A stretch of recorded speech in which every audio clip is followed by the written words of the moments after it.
Hello everybody and welcome back to the biggest Man United fan channel in the land. This is the United Stand. Aston Villa 0, Manchester United 0. What does this say for Erik ten Hag's future? We are going to discuss it. We're back in the fan forum. Make sure you get your comments in the comment section. We do have a little injury crisis of our own here at the United Stand. Beth injured, no Ricky. But we've rotated the squad and we brought in very, very good replacements, I would say, in Usman and Tull. How are we? Fab, mate, fab. It's part of a process, isn't it? That's what Ten Hag would say. It's a process. Trust the process. Process. Usman, I'll start with you on the end. I always say it. Initial thoughts on this game, 0-0 at Villa Park. On reflection, is it a good point of, we are at this point with Erik ten Hag at the minute, the vultures are circling, but overall thoughts on the game? Yeah, I mean, I think if you look at this game in isolation, I would say it's a good point against Aston Villa away from home. I mean, I think you're being too harsh if you say any otherwise. This is a good Villa team. They've just come off the back of beating Bayern Munich. They did look a bit tired, I must be honest. I was going to say that. I think this wasn't... there was that moments that they turned it on and you saw what could happen if they were fully on song, so to speak. But yeah, I don't think this was Villa at its best. On the flip side, I do think this is one of our better performances under Erik ten Hag, which says a lot about where we are under the manager. The fact that this is probably one of our better performances in terms of the way we kept the ball, the way we pressed, and we created no chances. So, yeah, it's a damning indictment of where we currently are, but all in all, I would say it's a good point away from home.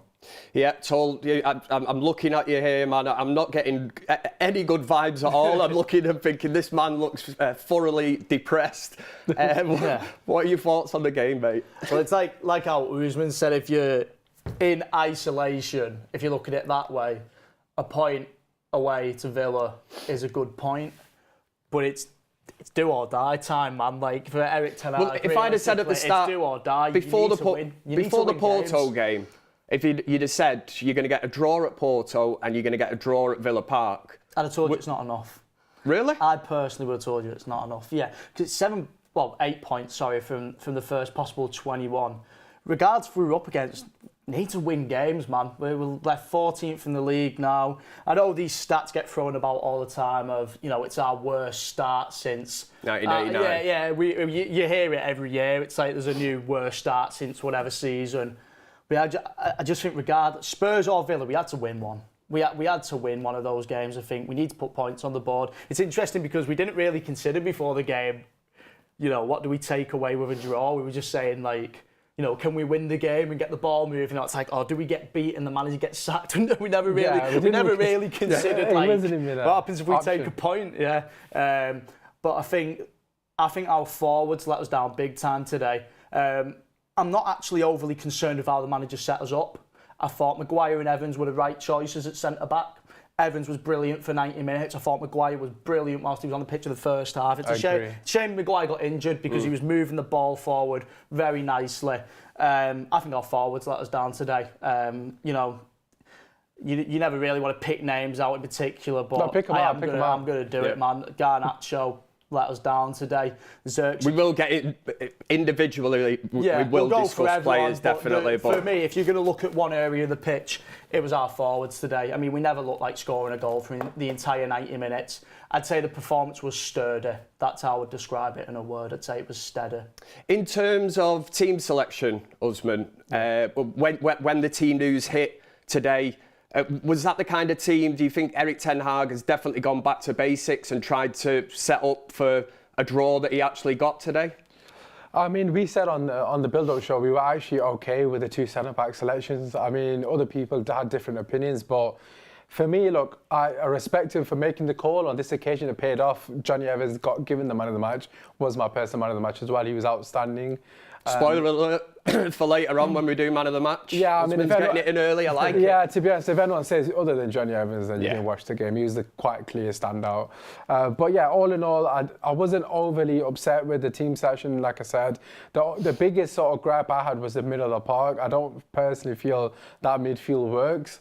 And there's one person that I would swap out, but again, we'll get into that at some point in the show. So yeah, all in all, he seems to make the same mistakes and he never learns. Tull, team selection, when it hit you, were you looking and thinking this is a team that is set up to go and beat Villa? Yeah, but like we said with the midfield three, it just seems like, you know, there's people saying it on the countdown to kick off. You know, we played no number 6. We've changed our centre backs up. Overall, when you look at it at the end, I think the way we moved the ball wasn't terrible. It was just there was no chance creation. I mean, in that midfield three, if you're looking to create chances, you're looking at Bruno Fernandes, who, yeah, again, he's let us down. Who's the issue then, midfield-wise? Did you agree? Obviously, Mainu back in the team didn't play midweek against Porto. I thought he slotted in, did his job. He's just typical Kobbie Mainu. I wasn't expecting to see him, so... Eriksen's obviously at the resurrection. You know, he's back. He is actually in form, so he deserved to be in there. Are you looking a little bit further forward and thinking this is becoming an issue? I thought, do you know what? In the first half, I thought they set up well. I thought they held the shape pretty well. I know Bruno was, you know, we do this 4-4-2 thing where, you know, when we're off the ball, Bruno was literally playing as a striker. He's the first man at the front of the pitch, pressing. In terms of individual performances, Bruno Fernandes, you are looking for more out of him. You know, he's the captain of the club. He's the guy we're looking at to create our chances. And there was just nothing going on today. Like I said, holding the ball and moving the ball about, I don't think was actually terrible. There was actually some nice little small parts of play going on today, which everybody was involved in.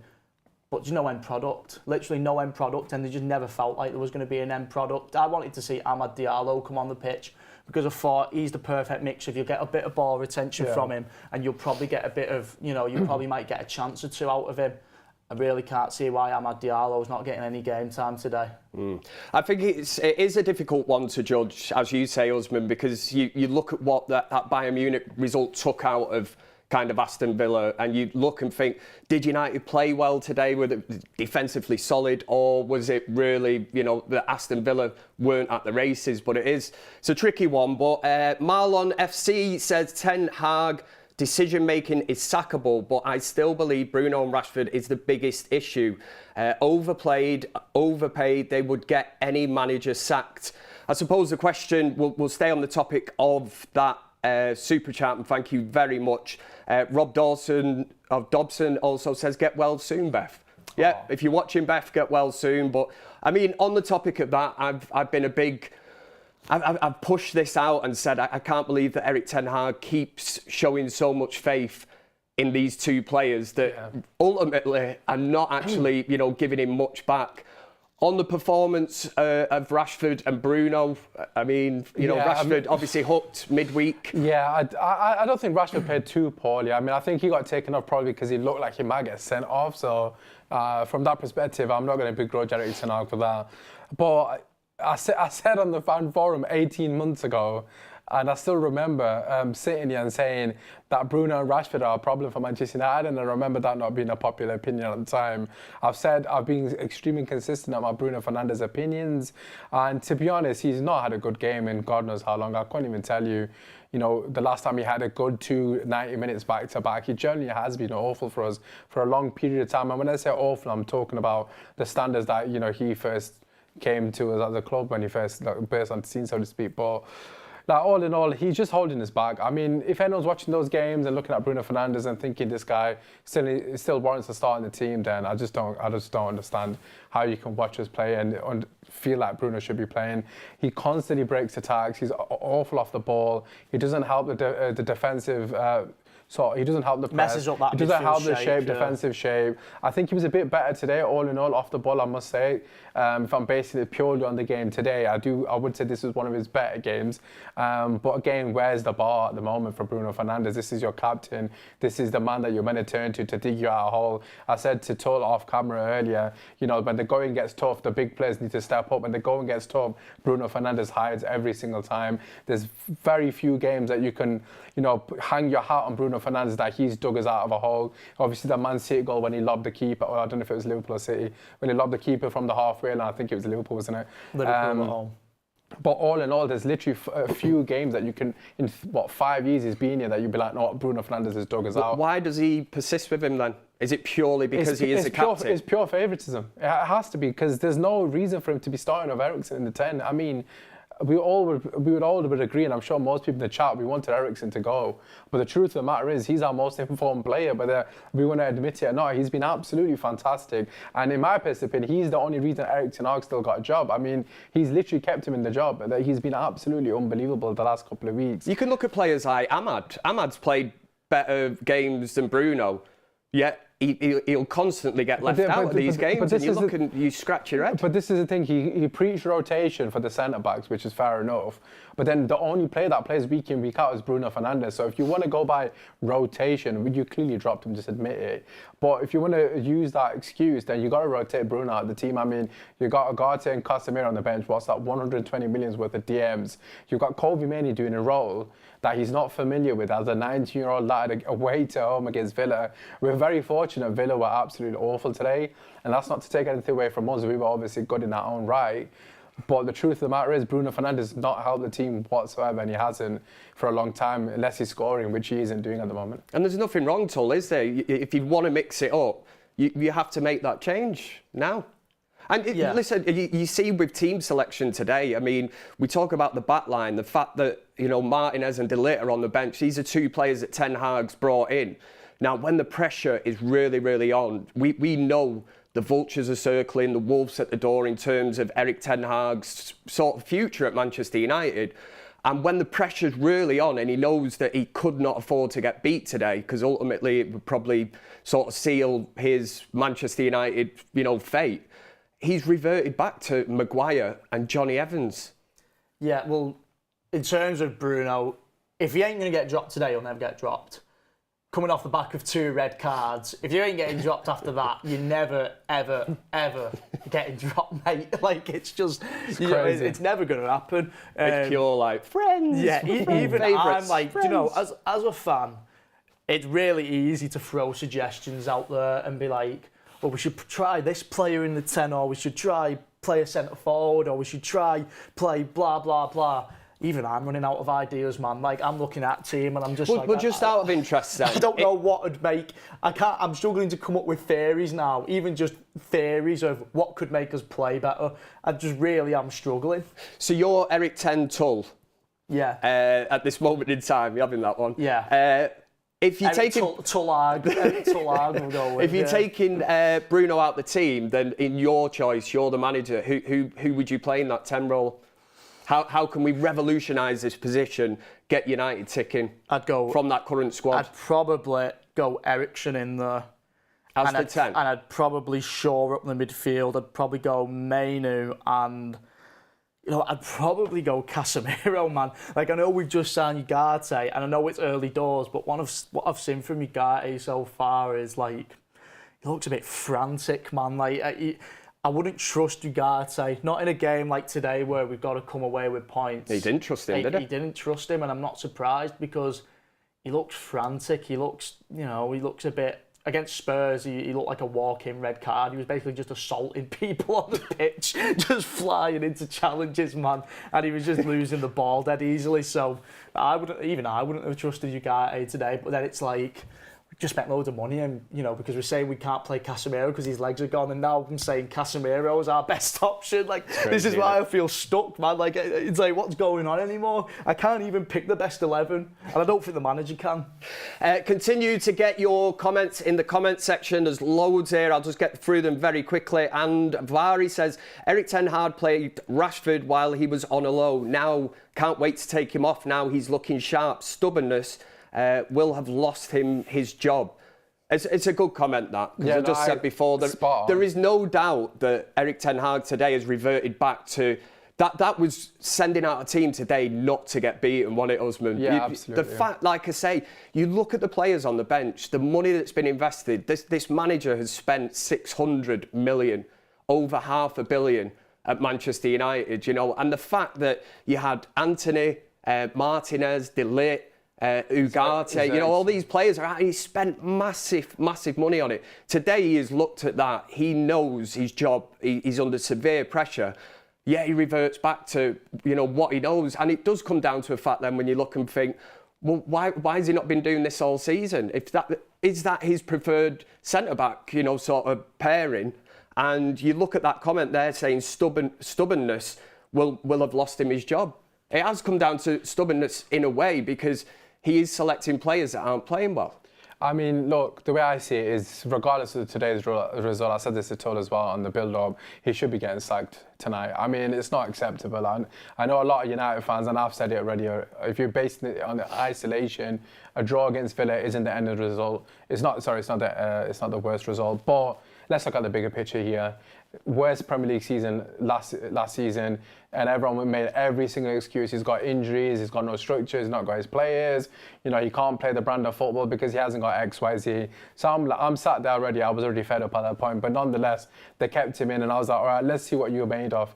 This was the season. I think most people would agree. He had absolutely no excuses going into the season. He signed about another 200 million worth of players. You've come into the season with next to no injuries. I'm not counting Luke Shaw as an injury. I do not care what anyone says in the chat. He's always injured. He does not count. He's literally never fit.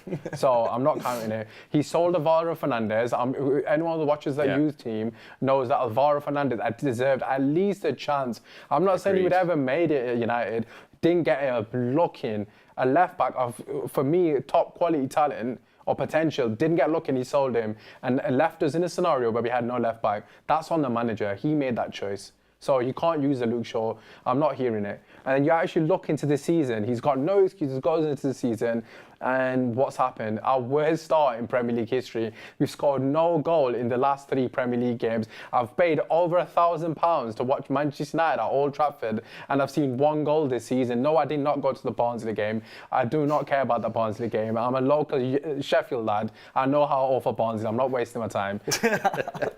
We've seen 1 game this season in the Premier League at Old Trafford. We've scored no goals in 3. We've got 8 points out of 7 games. We're 4 points above relegation. I've not seen the table. We're probably like 3 points above Ipswich. We're on a -3 goal difference, and people are telling me because he got a point against Aston Villa, he should keep his job. It's an absolute disgrace. This is supposed to be a therapy forum. This was supposed to be like. No, it's an absolute disgrace. I'm sorry. That tells you. Do you know what that tells you, husband? Don't go and watch United. It's your fault. It is my fault. I need to rescind that. I wouldn't be surprised if Eric Ten Hag in his press conferences blame husband. Every time he comes, United don't win. Yeah, I mean, last season I was undefeated, but it is what it is. But look, the way I see it is, he needs to get sacked tomorrow morning. Simple as that. It's not good enough. It's 8 points off 7 games. What are we doing here? What, we 14th this evening? Yep. One achievement. Let it sink in, folks, honestly. 14th going into the international break. Whilst Liverpool, Arsenal and City are fighting for the title, what are we talking about here? And what, we 7 games in to the Premier League season? It's already a possible 21 points, 8 points from a possible 20. Relegation. Well off relegation. Well off top 4 and everything. It's not good enough. Yeah. Kenny says, hi Kev, we had Donny, now we have Mount. Ericsson, I'm sorry, we won't see these players at best because Bruno gets picked every game as the captain. Leader of the team, we expect discipline, but he's the worst player on the pitch. I think we've kind of just covered that anyway. Martin says, what are you going to realise as long as we've got these players, nothing is going to change. They are not good enough, and it depends if they feel like performing or not. I think, do you know what, we'll stay on the subject of that super chat, and thank you very much. But we've seen it in the FA Cup final, even today to an extent. It's clear that these players, when they want to carry out the instructions that the manager sets them, are well capable of going out there and sticking to a game plan. Yeah, well, if you watch the first half, at the end of the first half, I didn't have a massive problem with the starting lineup. I thought, do you know what? We nullified Villa. Yeah. We restricted them to sort of long shots. Defensively, we looked sound. It was just whether we could get a goal sort of on the break. Yeah, I thought the substitutions later on were a bit. Let's be honest. I mean, why is Anthony coming on the pitch, man? And he wasn't even bad though. He wasn't even bad. That was a good Anthony performance. Yeah, he wasn't actually terrible, but. You got Amad Diallo on the bench, man. Come on, let it sink in. We've been saying it since not even this season. We've been saying it since last season, man. What has Amad Diallo got to do to get some minutes? Every time we come up to a big game, or we face a top 6 side, it's just a given. He's dropped. We did it against Liverpool. He did it against Spurs. If you're Amad, Tull, at this moment in time, we know that he's not signed his new contract yet. He's into the final year of his contract. regardless of whether you love Manchester United or what, if this manager does stay in charge, he's clearly not one of the favourites, Samad. We know that because he's always the fall guy. He can literally get United's Player of the Month, scores against Brighton, next game, bang, you're out and you're dropped. In terms of if you were the player, and United are going to offer you the contract, would you be looking elsewhere now and thinking, what is the point of me staying here? If this manager's going to stay here, clearly has no faith in me, won't start me, would you be looking and thinking, I'm going to assess my options? Yeah, of course it would. Of course it would. What baffles me about not selecting Ahmad today is there was such a point made on Thursday about Marcus Rashford getting hooked at half-time because he's not doing his defensive work. Ahmad, clearly, out of all of our wingers, Ahmad's the most sturdy defensively. He's the one who helps out the most, and he just doesn't even. He's the best winger, and he doesn't get a single minute. Best winger at the club. You're going to make such a point about your wingers after your defensive work, and then you drop the best one. It's just everything he does contradicts itself. It's mental. And I really want this manager to sort things out, but it's just like he does some really questionable stuff where it's just like, have you given up or what? Is it even midweek? I feel like he's let ChatGPT select the team sometimes. Midweek, he starts Marcus Rashford, brings him off at half-time for rotational reasons. Obviously, he started today. But you do look at that and you think, he's obviously said that defensively midweek it wasn't good enough. But then starts him again today. What's changed in 3 days? So you're talking the best all-round... He's the best winger at Manchester United, Ahmad. Without a shadow of a doubt. He's levels above any other player. He's levels, I think he's football IQ, much better than Rashford. I agree. His guy, Anthony, which, what's all that about today? Anthony's not even really in the... Garnacho, to an extent, you know what I mean? I think Garnacho has been heavily overhyped by this fan base. Yeah, well, do you know what? With Garnacho today, you do get a shift out of Garnacho, and, it is impressive, how long he can run for, to be fair, because he doesn't stop running for 90 minutes. Well, he's in the wrong spot, isn't he? But on the ball, man, he's such a letdown on the ball. Sometimes it's like he falls over his own feet when he's on the ball, man. He's fast and he can get into dangerous areas and he can be a goal threat. But literally, mate, it's like Bambi on ice sometimes. He's bang average, man. Trying to dribble with the ball, whereas Ahmad, the one guarantee you get with Ahmad, and this is what makes a good footballer, you can smack the ball into the feet. I feel like Ricky here. You can smack the ball into the feet, lad. and they'll just bring it down. You could smack any ball into Ahmad, and he'll control it. He'll bring it down, and you'll retain the ball. Ahmad's the only winger who does it, and he's not getting played. Kawika says Bruno needs to stay more central instead of pressing so high. I think that's Bruno's game in a nutshell, really. He needs to stay on the bench. That's what he needs to do. Oh, come on, man. Tom O'Duff says in the changing room after that red card. He says, guys, he has to be out 7 games, 8 points, no style, and every decision seems a complete mess. We can't let a draw to Villa change things. Thank you. I get that, and I do think there was some, I say so-called United fans that would have been watching this today, probably living in hope that United got turned over, because there is no doubt in my mind that if it was a Spurs-Liverpool result and we'd have got absolutely done today, he's 100%. gone. And we've seen the hierarchy, they were all there today, and the press have made a big thing of it, that they are literally watching him like a hawk at this minute in time. It's just whether a 0-0 draw, like you rightly say, without sounding like Gary Neville and saying, we're Manchester United. We are, and we keep saying this, and it comes down to standards. And at this moment in time, I've backed Eric Ten Hag all the way. I've said, let him work under this structure. But I am very close to kind of pressing the panic button. I've been here so many times before. I think even in his interview after the game, I will read out the quotes in a minute, but he literally looks the way that Ollie looked at the end of his tenure, Mourinho, Van Gaal, Rangnick, whoever it was. You just look at that manager and you know that deep down the questions he's getting asked, he's not answering them. He's talking sort of gibberish in a way. Everything's just trying to cover up. There's no honesty. And you think it's not sustainable. It's almost, the interview that he give after the game, it's almost like he knows that it's the end of the road. Yeah, I mean, just to come back on, I'll obviously address that in a second, but just to come back on that Ahmad and Garnacho situation, you know, I've said before on the fan forum, I don't think Garnacho is anything more than a squad player for Manchester United.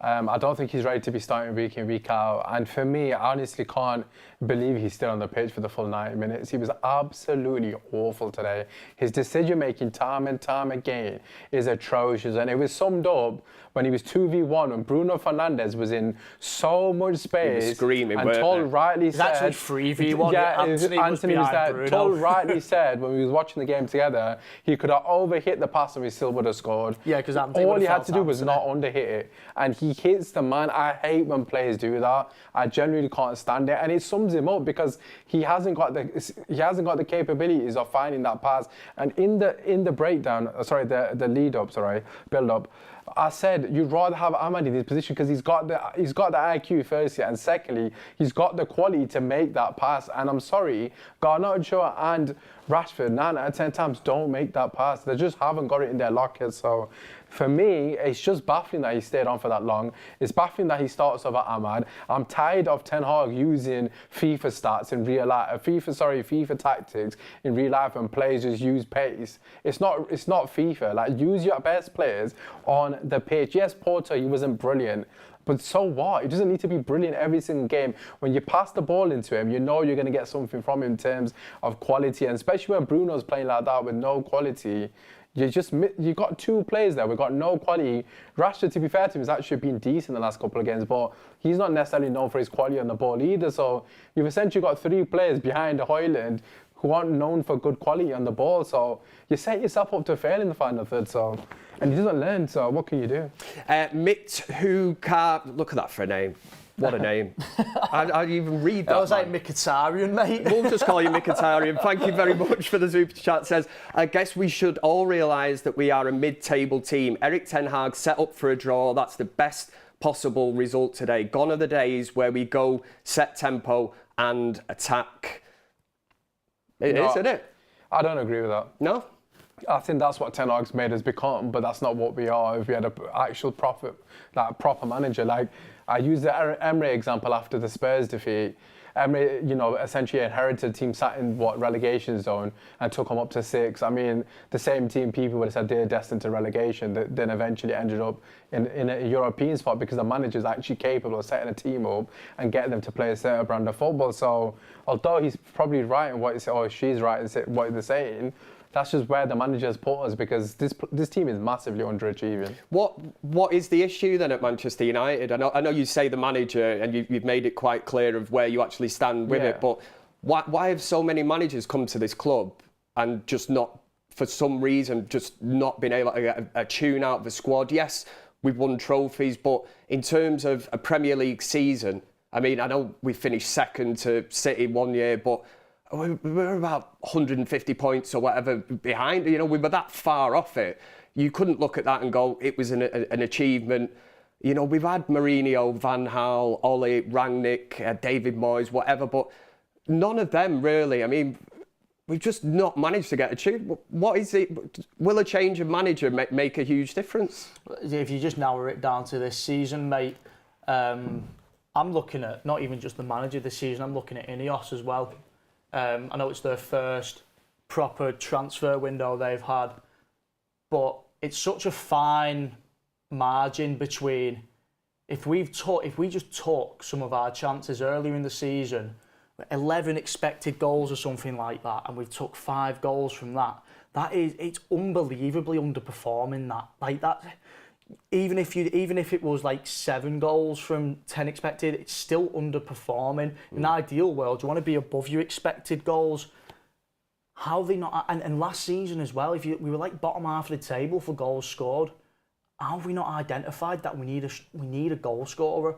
I think we're dying for a goal scorer. And Josh Zirkzee, he was terrible today. He was shocking. We'll get into it. I actually don't think he's a bad footballer because I've watched him at Old Trafford a couple of times this season, and overall, I think at the start of the season, he was bringing the ball down well, but against Spurs and against Villa now, he was shockingly bad. Beth said it, Ivan Toney was there for the taking. It's just one example. It's just one example of a goal scorer. And Usman said earlier as well, we've got a full squad, especially the forwards. You know, Diallo, Garnacho, Højlund, players who were, you know, who were there to you know, for the future. Basically, we need someone here now, man. Like, I know we're trying to build something. I know this new policy was like, we're not signing players under 25, but you know, we signed Robin van Persie when he was 28. You know, he was the top goal scorer in the league and we went and signed him. I don't think there's any shame in doing that. I think we needed a striker and we didn't do it. Between the lot of them, between Ten Hag, between Ineos, they should have identified that last season we had an issue scoring goals. We should sign a striker. Maybe they've put too much faith in Højlund. Maybe they thought... Xerxes clearly not the... Xerxes not the guy to do it, let's be honest. Maybe they've put way too much faith in Højlund. But even then, even if Højlund goes and gets injured now, there's 0 goal scorers in the squad. Not one single goal scorer in the squad if he goes and picks up an injury, which he already has done. And we've been playing with a false 9 at the start of the season. It's clearly not worked. So I'm not just looking at Ten Hag. I'm looking at Ineos because I think that's a poor window. Surely the biggest issue last season is that we didn't score enough goals. And they've not addressed it. Yeah. They've not identified it or addressed it. Were we even linked to any strikers in summer? No, not really. Do you know what I mean? To me, that's just a blatantly obvious issue which hasn't been addressed at all. So I'm not just looking at Ten Hag, I'm looking above Ten Hag. You probably could have gone in for an Ivan Toney. Ivan Toney went for, what was it, 30, 40 million quid? I know it's a humongous wage. I know it's a ridiculous wage, but...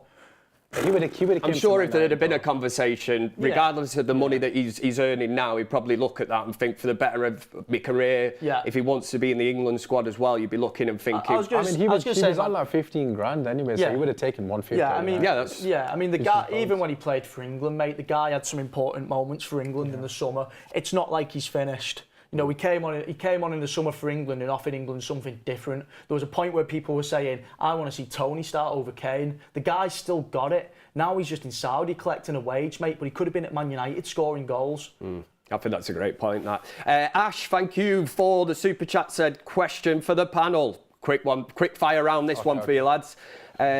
Should we have sold Bruno in the summer? What a question for Usman. I think I know the answer already. Yeah, just that laughter, that's your answer. Yes. I like that. Tull? No. Ali? What was the answer? What was mine? Yeah, why not? What? I was not expecting that. Ali, a super chat, but no words. Fair play to you. MUHD says, I just feel Erik Ten Hag can't motivate the players to play.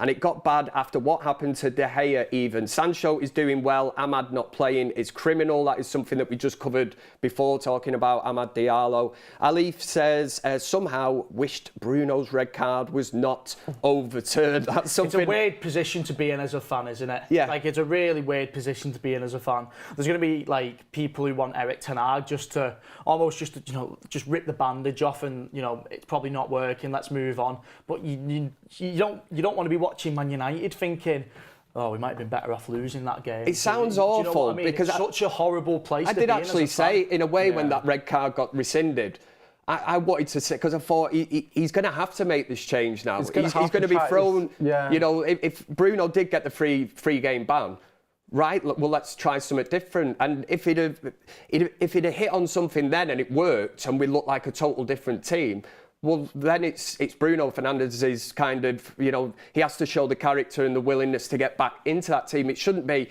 oh, his free game, you know, ban's overturned. Let's just say, for instance, Mason Mount plays a 10, plays really well, and United, you know, transformed in that area of the pitch. It shouldn't necessarily be then that, oh, well, you know, Bruno's back now. There's the armband, sunshine, you know, go out there and do your business. Because like you said earlier, it does come down to heavy favouritism. Yeah, he doesn't get selected on merit, he just gets selected on his name. And I think under Ole Gunnar Solskjaer, we saw the same with Harry Maguire. Obviously, he was a captain as well. There was a lot of occasions where Maguire wasn't playing particularly well and he was still getting selected. Look, I understand that as a manager, you do have your one person, your ride or die, essentially. And obviously, as your captain, it would be your captain in this scenario. But the way I see it but in theory, he's let him down twice. I know he got sent off twice. The way I see it, to come back to your initial, I think it might be the super chat that said why we're struggling so much, it comes down to personnel.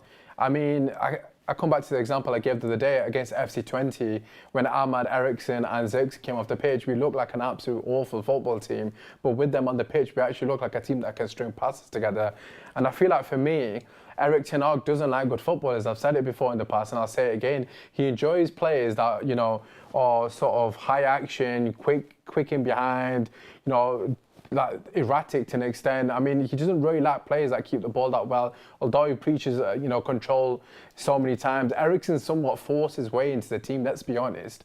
You know, he's only playing because he's been absolutely fantastic and he hasn't got a choice. Because he's in form, yeah. Exactly, and he has to play him. But because he's playing him, you're seeing a better Man United in terms of on the ball. Eriksson and Mainu today in particular were actually fantastic in my opinion in terms of controlling the game, keeping the ball, you know, keeping it ticking. But as soon as it goes past them two, the quality just absolutely falls off a cliff, and that's the issue. So the front four for me are not good enough. It's as simple as that. That includes Rashford, that includes Bruno and all your favourites. They're just not good enough for Manchester United Football Club. And I know Rashford's been good of late, but he's been here for like 8 years. We know what Rashford's about. He's not going to change his game and he's not going to develop any way that we want him to. He's a very hot and cold player. And if you're going for league titles, which of course we're miles away, He is hot. But if you're going for league titles, you can't rest your laurels on two players in Bruno and Rashford that are extremely erratic and not possessing that consistent quality on the ball. I mean, Eriksson and Mainu clearly show that they have that quality, especially in tight areas. How many times is Mainu playing a, you know, eye of the needle pass with an absolute, you know, no sort of struggles? It's easy for him. So for me, just everything Bruno does, it looks difficult at the moment, but in general, he's just not what we need. So that's why I think a lot of it is that front four. They're just not. You live and die by your decisions. I agree. I agree with Usman about the front four. You know, in my opinion, I think football goes beyond tactics sometimes. I think as players, regardless of what tactics or how you've been set up, if you're running forward with the ball, it's on you to make the right pass. Don't matter what the manager told you at half time, don't matter how you've been set up, don't matter what you've done in training, don't matter what drills you've been doing, don't matter what patterns of play you've been working on, it's on you in that moment to make the right pass. I don't trust any of those front four players to do it. I don't think Haaland's movement's good enough for one. I don't think there's enough quality coming from the wings. I've said it about our wingers before. Our wingers don't even play like wingers. Ahmad, I think, does the most out of all of them. But Rashford and Garnacho, they're like strikers playing on the wing. It's weird. It's like they don't get down the byline and put good balls in. Sometimes Garnacho gets down the byline and then loses the ball. But there's just not enough quality coming from anywhere. Bruno as well. Bruno falls into that same category because he's playing in the 10. You know, number 10's meant to create chances. I know Bruno had the most chances created in the Premier League or something like that last season. That was my point of why I said I wouldn't sell him. But he's underperforming. He's massively underperforming. One thing that is on the manager is if players are underperforming, take them out of the spotlight. Let them play for the spot again. Alex Ferguson said it when Robin van Persie came into the team. He said, you find Robin van Persie or you don't play. That it should go for everyone. If Bruno's playing in the 10, create chances, create goals, make something happen, or you don't play. If you're not going to do it, let someone else have a go at doing it. The Garnacho failed, should we call it a failed pass? That, to me, sums up our wingers. It is. Complete lack of quality. This is where the first time he's done that. It comes down to the fact that, you know, a fan base will definitely big up players. I remember being on here and there was people saying, you know, at the time when the number 7 shirt was free, give it Garnacho, and I'm thinking, I know Mason Mount's got it and that's a debate for a different day, but you see where I'm getting at. I'm saying, you know, you hype up these players and he's still got so much to learn at Manchester United. You know, he really has. He's in the team. But at this moment in time, Usman, he certainly seems like a player that makes a better impact off the bench than starting. He's way better off the bench. I mean, against tired legs, you know, when the game is stretched, he's way more suited to that. He's shown that consistently, even this season. I mean, you know, people are essentially using that Barnsley game as oh, look, he scored X amount of goals. To be honest, I don't actually care about people's GA. You can sit here and say, this person's got this GA. Who really cares? Watch the games.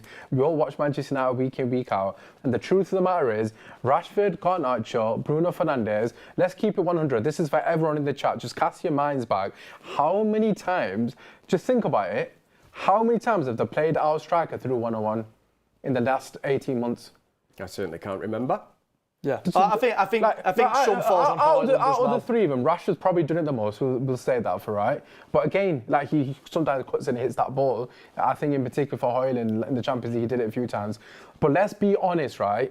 Watch them play football. How many times did I actually play the ball through? And our strikers, Xerxes or Højlund, are running through on goal. Even when Ronaldo was there, Cavani was there. Unbelievable players in terms of IQ. It very rarely happens. And our fans keep talking about, oh, Bruno's created the most chances. Yeah, he might have created the most chances. Yeah, we may have missed a lot of chances, don't get me wrong. But like, we don't ever put our striker through on goal because... Rashford tried it in the first half today and it was absolutely pathetic where he tried lifting it over for Højlund and it just went straight out. And that comes down to quality. If you look at other teams, Saka does it constantly when he gets a chance. Like Palmer does it. Anyone in the Man City team does it. Like Bernardo Silva does it. Like, do you know what I mean? Like those players do it with their eyes closed, man. They don't do it. It's a moments thing because it is fine lines. If Garnacho gets that pass right at the end of the game today, we're sat here discussing a 1-0 victory. But the thing is, they don't consistently. Top team elite players make the right, And that sorry to interrupt you. That example is perfect, right? Because in its isolation, it's very obvious that that's a clear mistake by the player. But the thing is, that's one clear mistake. We do that same mistake on a smaller scale all the time throughout the game. And that's just down to poor quality. Like, let's say, for example, Mainu and Eriksen are passing the ball to Bruno. They'll play a great combination play. Bruno breaks the attack down, or Garnacho breaks the attack down, Rashford breaks the attack. It's just constant throughout the entire game. You can never get any rhythm as an attacking team. And it's not a coincidence that our attack has been awful since Erik Ten Hag has joined. He favours Garnacho and Rashford. They're not good football players. It's as simple as that. Well, that's what apparently Benny McCarthy was originally brought in to do, was to work with the likes of Rashford and that. And now we've got Ruud van Nistelrooy in. That's sure. Would that not be his job really, to be looking at the forward players and working with them? Some players are uncoachable. It's actually facts. I mean, Rashford, I've always been a fan of Rashford. I remember arguing with Beth, might have been last season. The guy's IQ is actually embarrassing. For a person who's played that many games, he consistently makes the poor decisions. And at the moment, Garnacho's doing the same and Bruno does the same. So it's almost infectious, isn't it? It runs through that team. Absolutely. Everybody in the final third. But Dean Harris, thank you very much for the super chat. Didn't actually say anything. Derek, a member for 2 months of the United Stand Members Club, says Erik Ten Hag should be sacked tonight, not tomorrow. Ineos won't sack him because it will cost them 17 million. I honestly don't see where that even comes into it anymore. If you're going to be talking about money, if it's the right decision for Manchester United as a club, you make that decision. There is no room for sentiment. There is no looking back. Yes, he has won 2 trophies, which he's quick to defend criticism with and say that behind Manchester City, we've won the most trophies or whatever in the last couple of years, which if you want to feed off that, fair enough. I think Ineos will be feeling more ripped off by the fact that over 100 million quid worth of players they've signed this summer that they've let the manager have, are on the bench today. I think they'll feel... That's exactly what I'd be looking at today. They'll feel more ripped off by that. Regardless of the 17 million, they'll be like, fine, pay it. Yeah. Pay the 17 million because we just spent 100 million quid on players who we don't play. You talk about, the buzzwords when Ineos joined was best in class. They want the best in class. So, obviously the question would be, is Erik Ten Hag the best in class? I think he's lost a lot of fans now in the fan base. I think the Tottenham game towards the end suggested it, and Manchester United fans are very... I'm not just saying it because I am one, but, when Sir Alex Ferguson left in 2013, I was there at the Swansea game when we lifted the title, the last time we lifted the Premier League.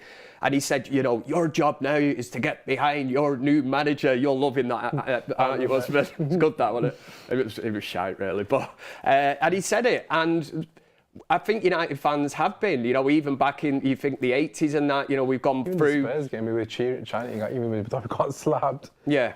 But, you come off the pitch, the stadium's half empty, and it does come down to a fact now that I think he has lost a lot of fans. You don't necessarily have to rant and go and get this guy out of my club or whatever, but if you come to a decision now and you look at it and go, maybe it's just for the best. Yeah, fans got behind the manager.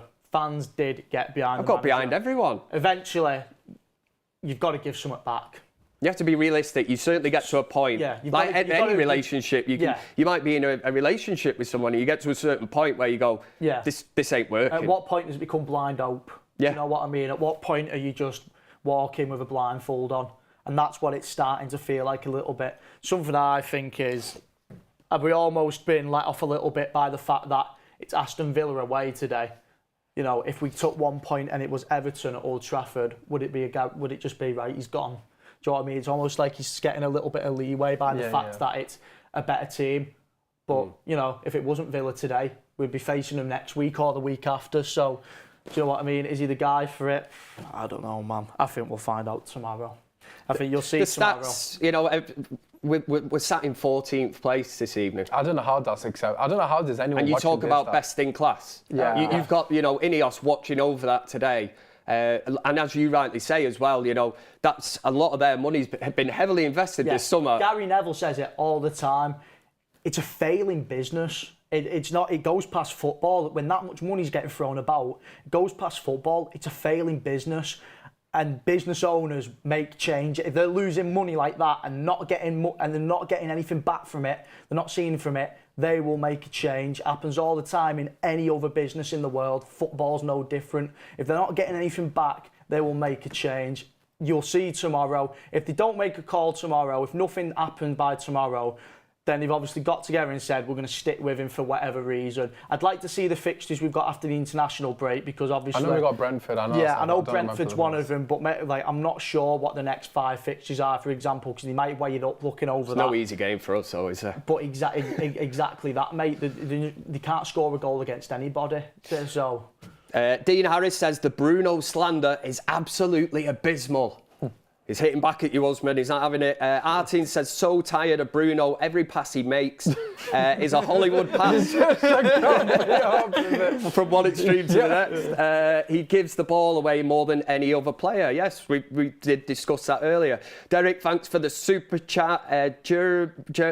Jeremiah says, as much as I wanted Alvaro Fernandez to work, I'm glad he's playing Champions League with Benfica rather than hindering his career at Manchester United. He dropped a clinic against Atletico Madrid. Fair play to him. Eric says, Eric Ten Hag cooks like Michael Oliver, not Jamie Oliver. That's a contender for Super Chat of the evening so far. Let me just see where we're up to. This is the first season I've had a season ticket. I'll take the blame, says Kieran. We've got another one that says, we can say he is a good manager. His ideology is not practically possible to be implemented with the squad. He will probably be moved on, but we will never win the league with Rashford and Bruno. I agree with the last sentiment, but I'm not agreeing with the squad. Mate, it's literally his players, mate. Squad. We just spoke about, I seen a stat. He had 320 million worth of his signings on the bench. Like, that's why I always said that the honeymoon period's now. I always said give him the free season, so we're into that now. The start that we've made, like any Manchester United fan, has scared the life out of me because for starters, you want to see some kind of what is this style of play? You know, this Ten Hag ball that, you know, we played at Ajax. And it's a different league, it's a different setup. They were the big boys in that league, so whatever. He's come to Man United, it's a big club.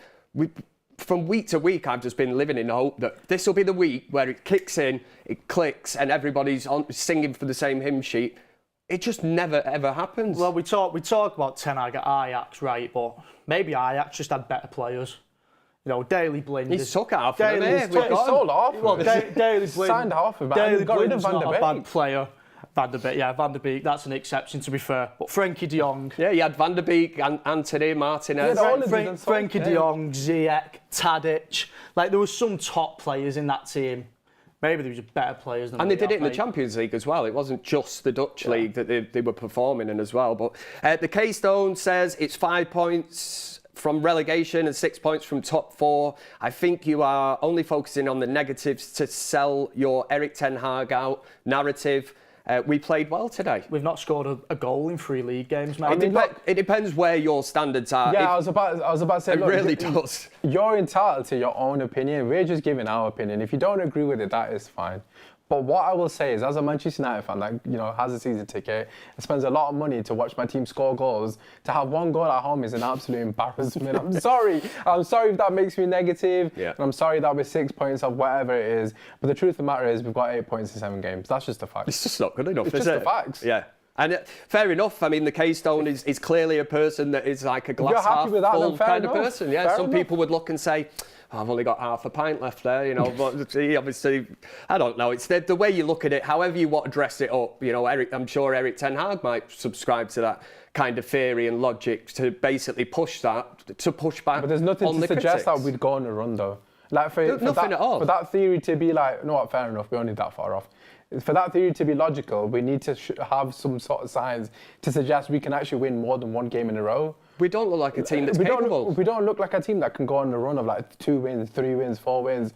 And that's what would get us to close that gap to the top. That's why we feel the way we feel, because it looks like we're more likely to sink towards relegation because we're consistently inconsistent. Yeah. Christoph says, we need an honest conversation about Garnacho. Our wingers are so poor. Ahmad is the only one who has a chance. We did cover that earlier, but thank you very much for the super chat. The main man is back in the chat. He says, we're getting Didier Deschamps. I love this game. Patrice Evra back in the chat. Thank you very much. There's that name again. Mkhitaryan, we'll call you again. Call me Myth. We need a Klopp or Pep who brings some passion to game. It hurts me saying this, but I am fed up by this tactical crap. We lack any spirit and confidence going into games. Do you know what? I somewhat agree with that, because I know Pep, just to say, oh yeah, we need a Pep, we need a Klopp, very easy to say. But in terms of, the spirit and the belief, there was a 5, 6, 7 minute spell where the referee's microphone stopped working today. And Ten Hag stood on the sideline with his hands in his pocket. I'd have been speaking to every single player, man. I'd have a conversation with every single player on that pitch. You don't even have to say anything meaningful. You don't even have to say anything tactical. Just say something. Just, come on, man. Run off him. Make that pass. Just get them up for it. I think there is more to football than tactics. I think a lot of it is confidence, motivation. He was happy with the draw, that's why. Do you know what I was just going to say? His job's on the line, was Ten Hag looking at it and thinking the game plan's going to plan? We've gone to Villa Park today to keep it tight. We are not losing this game. It was basically set up not to lose that game today. No, but totally spot on though. Like you see with Arteta, I know Arteta gets lambasted a lot, but that's what you want your manager to do. Every single opportunity. Do you know what? I'm not actually a big fan of all. Are you talking about a manager who's animated on the touchline? No, not animated. Not animated. Actually getting your message across. I'm on about like when a player's gone down injured, as told you, there's a big stoppage in the game. He's got the entire team around. He's reaffirming those instructions that he's given. And for me, like Ten Hag never does it. I mean, the only time I saw him animated today was when he was arguing with Ruud van Nistelrooy, which I don't know what was going on there. So that looked like they were generally He knows he's getting his job. That's why. They look like they were loggerheads at that point. But look, the way I see it is Ten Hag just doesn't have that passion and fire for the job. Like, I'm not saying I want a Simeone, obviously, but we need someone with that sort of fire because his players need a rocket up their arse because a lot of them are in like just pilot mode most of the games. I mean, would a different manager then, or a change of manager now, do you think that you would get... I remember being sat in the same seat under Ole Gunnar Solskjaer, and it got to the point where I asked myself a question of, could a better manager or another manager get much more out of this group of, I call them individuals. I think they are a lot of individuals at Man United. They certainly don't play as a team, but could another manager with like fresh ideas basically get more out of these current players? It's not a guarantee, but it's not unheard of. You've got Unai Emery there at Villa, who were a side fighting relegation. Ollie Watkins was starting up top for Villa when they were fighting relegation. He was their main man last season when they finished top 4, and he travelled with the England squad. That's coaching. You've got Youri Tielemans playing in the midfield, who he signed from a relegated Leicester side. That's coaching. So it can be done. Coaches can get a tune out of players. It's either a case of players have given up for a manager, or they're just not buying into his beliefs whatsoever. And he's been accused of that before. He's been accused of players not buying into his beliefs, his training sessions, his whole idea of football. He's been accused of it before. So it's not absolutely unheard of that. Eventually, though, like we said, the results are going to tell eventually.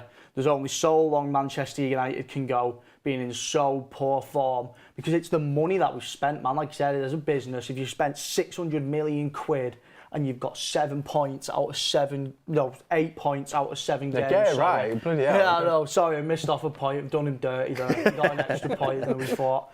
But if that's your return on 600 million quid, wow, that is shocking business. Wow, that is terrible. Wow. Yeah, it sure is. Michael Cunningham says they put their faith in Rashford more than Højlund in terms of goal scoring. Eric is just hoping against hope that he can find his 2022-23 form.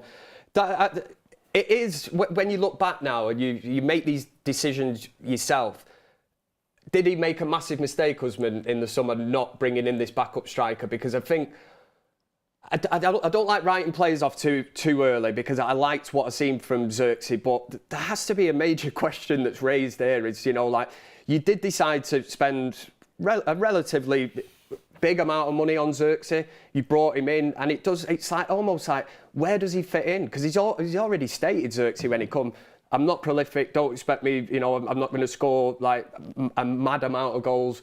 Isn't that what we actually needed? Yeah, I mean, I think our last season that we just had was the least amount of goals we scored in the Premier League in its entire history. So you need to address that issue. That was the issue. It's really baffling. I mean, just to save us repeating ourselves, the entire strike just has no quality. I mean, Højlund, let's just use Højlund and Xerxes as an isolation.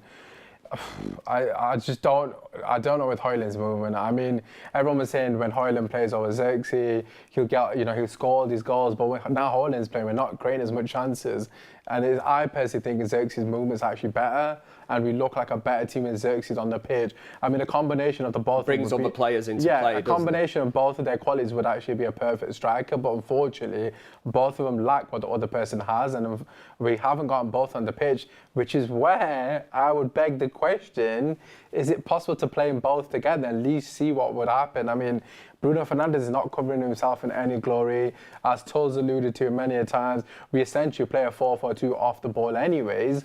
It would be extremely interesting to see Xerxes where Bruno plays, with his link-up, his ability to bring players into the game, or even Xerxes in the strike with Højlund playing off him, because obviously Højlund has that striker instinct.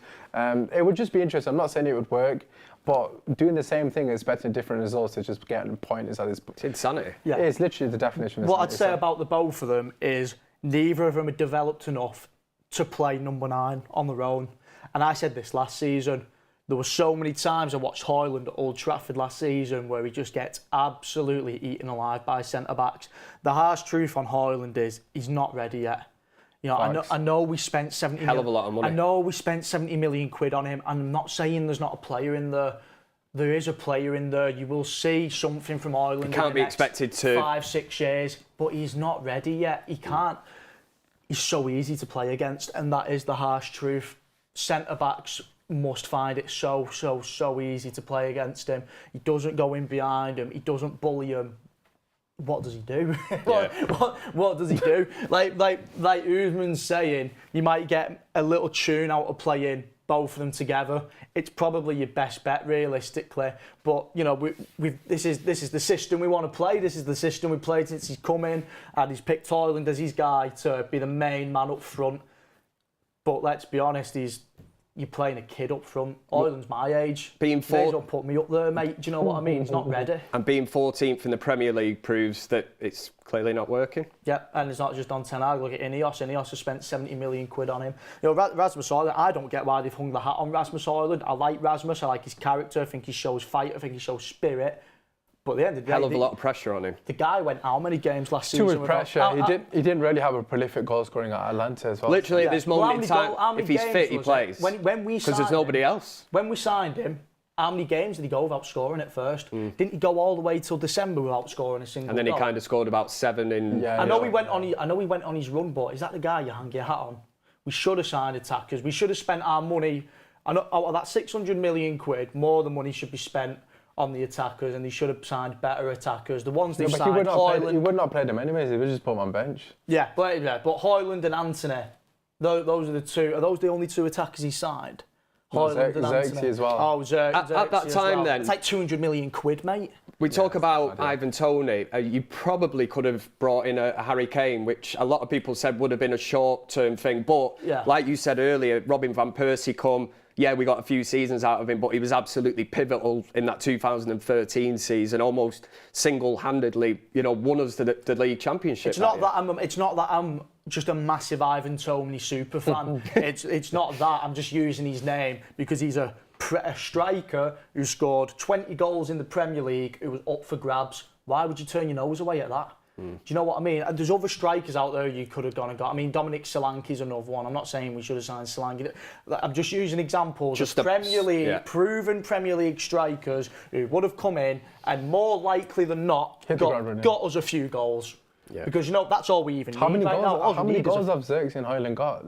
One? One Xerxes in the opening game. Højlund's only played what? Yeah, he's only just come back, hasn't he? Well, Xerxes got the one in the opening game. That Fulham game. But I know Xerxes missed a few big chances. I remember against Liverpool he missed quite a few. Yeah, I mean, we're just never going to have any consistency because they're all kids. That's the honest truth. I mean, whether you want to admit it or not, he's made a complete mistake. Whether that's Ineos's fault or the Glazers' fault, the way we've gone about the whole situation, it's just not good enough. And in that scenario, and people will compare it to the class of '92, they had senior pros that would step to the forefront and take the brunt of responsibility. I look at our leaders. You need a mixture, don't you? Yeah, exactly. You definitely need a mixture. But if you look at our leaders, like the Brunos and the Rashford's like picks and chooses when he wants to be on song. And Bruno Fernandes is going through his worst period as a Manchester United player, to the point that even United diehard Bruno fans are turning on him. So it's a very difficult situation for the younger lads. I mean, Mainu's got nobody to look up to, and neither has Garnacho. Garnacho is making a lot of mistakes. The whole class of '92 thing, I mean,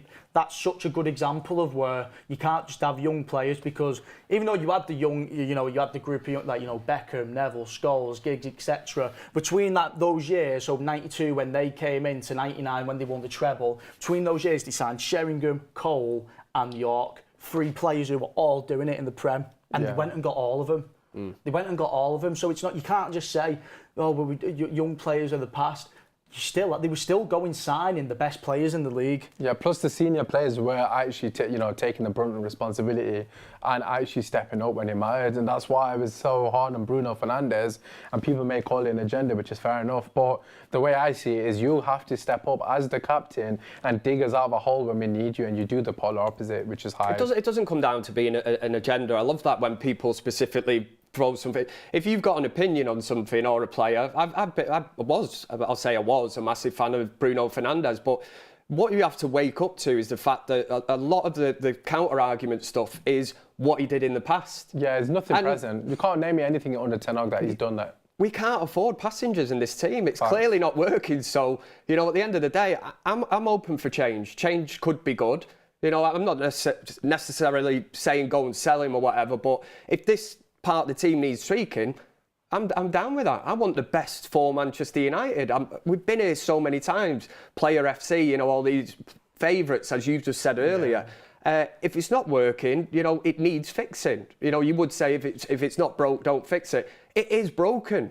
We're 14th in the league. It's not good enough. It is.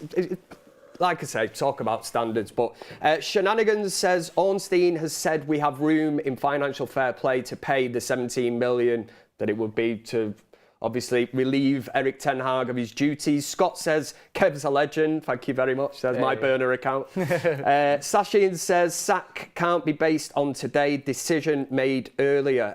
I did think when Erik ten Hag spoke after the game, I'm not a body language expert, but it certainly seemed like he knew, his time was up. What, today? Yeah, after the game. Yeah, I've got a few of the quotes. I thought Johnny Evans' interview was really interesting. He said that. He posed the question to Johnny Evans: "Is this a good result for the manager? What does this mean for the manager?" And he really struggled to answer it. Wow, and he's a seasoned vet as well. You could tell he was treading water answering the question. It almost makes you think: does he think it's over? Yeah, but Johnny Evans is obviously a former United player. He knows the standards. He's one of the few players that actually knows the standards. He was there when Sir Alex. But just to come back to your previous question regarding the manager, for me, right, another manager comes in and revitalizes his team, and I genuinely do believe that it needs fresh ideas. It's not rinse and repeat. It's no, not. Exactly. Like, it's just the same thing over and over again. You know Garnacho's going to start. You know he's going to get subbed off, or Rashford's going to... Bro, he doesn't do anything different. At least Ollie would try something new. Like, he chuck a Pogba onto left wing, which I didn't personally agree with, but he's trying something different. Do you know what I mean? Like, but some people did view that as him trying to shoehorn players into the team. He definitely was shoehorning players, but the point being is, like, he just felt like, I think it might have been Rashford Mix at it the up time. and try something Yeah, Rashford different. wasn't performing, and he's like, let me just put Pogba there. And look, at the end of the day, I wasn't a big fan of Ollie, but the truth of the matter is, Ollie's tenure at United, regardless of the trophies, was a lot better than that of Eric Ten Hag. The actual football. Yeah, the feel football's good factor he brought the feel factor was better. I felt more connected to the players and the team. Yeah. And also, like, you felt like he was trying his best. Like, Ten Hag, for me, feels like he's just waving the white flag at the moment. Like, Well, Ollie always had that thing. He's a club legend, so you bought into that even more exactly. because you wanted him to succeed. And deep down, obviously, he wanted to. The day he left Manchester United, obviously the interview, you could tell he was like any fan. That's just managed Manchester United. You'd be absolutely heartbroken. Yeah, but the fact that he subbed on, just to come back to Ten Hag, he's subbing on Anthony over Ahmad. He should get sacked tonight on just off the back of that. if I'm in the sort of sat in the gods where they're sat, and I see, there's again no disrespect to Anthony, but if I see Anthony get subbed on for Ahmad, I'm like, that's it. I'm done. I'm done. I'm done. Like, what are you doing? Like, Ahmad's clearly your best winger, man. Yeah. I'll get through these very quickly. We are up actually. Ahmad, not the Ahmad, says, I feel betrayed. It might be actually. I feel betrayed. We backed him. I feel betrayed. We backed him after the FA Cup. I truly believe us, the fans, pressured the board not to sack him, but I feel like Ten Hag effed it. The fans weren't wrong to back him after the FA Cup. I don't think the fans were wrong to back him. I backed him after the FA Cup. But you've got to get something in return. Yeah. Do you know what I mean? Works both ways. You can back the manager. You can come into the season backing the manager and after 7 games go, this ain't working. There's nothing wrong with that. I backed them after the FA Cup. Well, I won't say I completely backed the manager. I was very on the fence. I was very, do you know what? Splinters. I was like, last season was beyond poor. To finish 8th in the Premier League, beyond poor. But I was like, let's just give him this last year of his contract and let him just see the project out and let's see if he can conjure something up. I've not seen anything so far. I've not seen anything so far, and it gets to the point where it's like, do we let him carry on and write another season off possibly? Or do you just move on now whilst you've got 2-week international break to use that time wisely and try and save our season? Super Arch says we don't create chances for a striker. Why waste money? But mate, we've got over 11 expected goals this season. We're seriously underperforming our expected goals. I love how you keep using that stat. But it's damning, mate. It's like, how can you underperform your expected goals that heavily? I said to you, it's not as simple as putting Højlund in because Xerxes does things that gets us into positions. He's the one making the expected goals. He's the one creating the chance. He just can't score. Either directly or indirectly, he creates the chance. Højlund doesn't because his link-up play is awful. Yeah. So it's not as simple as just swapping them out. On terms of the manager, I've just seen Lynn Hall in what I call the United Stand Ultra chat saying, we want a world-class manager to come and perform miracles with a mediocre, unbalanced squad and very limited budget. I do agree, but it's not in... I don't agree with this limited budget thing. I don't know what that's all about. You spent more than everyone would do it. Yeah, but...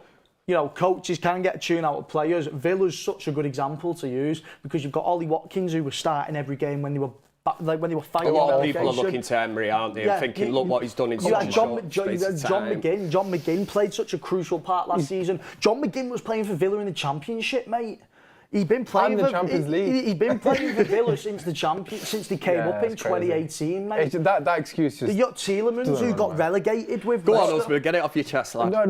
Just you've used Tielemans, right? Noah Tielemans, right? If anyone's watched him at Leicester when they got relegated, every single person said, this guy just runs like this all the time. He's knackered at 60th minutes. He's got no legs, right? And he can't hack in the league. Everyone was saying it. Like, he's a decent player, but he's just not good enough. The way Emery has just turned this guy around. Look at Ross Barkley. I know he went to Luton and did bits there and he galvanised his career. He's come back and he's just slotted back in. I know he doesn't play week in, week out. Look at Rodgers, a new player just brought him through. He's getting a tune out of them players. He's getting a tune out of everybody, man. And he's not the performance levels are raised. And he's not breaking the bank either. We're going backwards. Our performance levels have gone from our fans were saying down. Leon Bailey's not good enough for us. Pau Torres is not good for us. Cons is not good enough. But Martinez isn't. Now look at him. Yeah. Like, do you know what I mean? Come on, man. Who would you prefer? And you look at that team today. He's dug back in, and actually we will do. I think you did the spoiler alert earlier, didn't you, for man of the match? But do you know what? I have actually got an interesting quote just to It's a shame we've been overly negative because Johnny Evans, let's just talk about it, was superb today. Is he man of the match? Yeah, he's my man of the match. I think he's everyone's man of the match. He was superb. He's definitely Ricky's. Yeah. It's a shame we've just been negative, but you know. Sorry. Let me just see very quickly, and we will leave it on this. So, in fact, we'll just leave it on this note of man of the match. Can we all agree that Johnny Evans rolled back the years? Phenomenal. Do you know what? I wouldn't even say roll back the years anymore. He's been consistently good at United since he's come back. Listen to this one. Dimitar Berbatov on Sky Sports says, I'm trying to find the right words here. Everybody on the pitch today should be ashamed because Johnny Evans is man of the match. There you go. Yeah. The man himself has said it. So. But also, I feel like that's discrediting Johnny Evans, man. I've never seen. I've never seen the guy. I don't think he means a bad thing. It's more to do with the other players. I would say. There'll be plenty of you lot in the chat who gave me stick for saying give Johnny Evans a contract extension. Talk your talk. Go on, tell him. He's Man United's best centre-back. Yeah. He's Man United's best centre-back. He's the most consistent centre-back we've got. And I told you lot, he has to have a contract extension. And I got told, we're moving backwards. Look at him today. He's never put a foot wrong in a Manchester United shirt, mate. And I said on my van cam earlier today, I've seen all the messages saying Bro said start Maguire and Evans at the back. Leaving Maguire was good as well. Maguire got a lot of stick for that one, but they started, and yes. Uncomfortable conversations for Martinez. That's why I was. Sorry, I know we're trying to be positive here, but you need to ask questions about him. He didn't come on either. Him and Ahmad both not coming on was a bit weird, but it is what it is. Thank you very much for all the super chats. We are going to wrap it up there. We've all agreed that Johnny Evans rolled back the years and gets man of the match. Usman, thank you very much as always, mate. I feel like I've seen you more than my wife and kids this week. I'm sorry about been on a few shows. Oh, I love it, mate. Absolutely love it. And Tull, fair play to you earlier, stepping in at last minute to cover countdown to kick off. You were thrown in at the deep end, but you kept your head above water, didn't you? Solskjaer, mate, coming on last minute. Yeah. Tull for manager. Super sub. Anyway, we will leave it there. Thank you very much. Manchester United get a draw at Villa Park. What does that mean for Erik ten Hag? Is he still on thin ice? Get into the comment section. But you've been watching the biggest Man United fan channel in the land. This was the United Stand. Good night.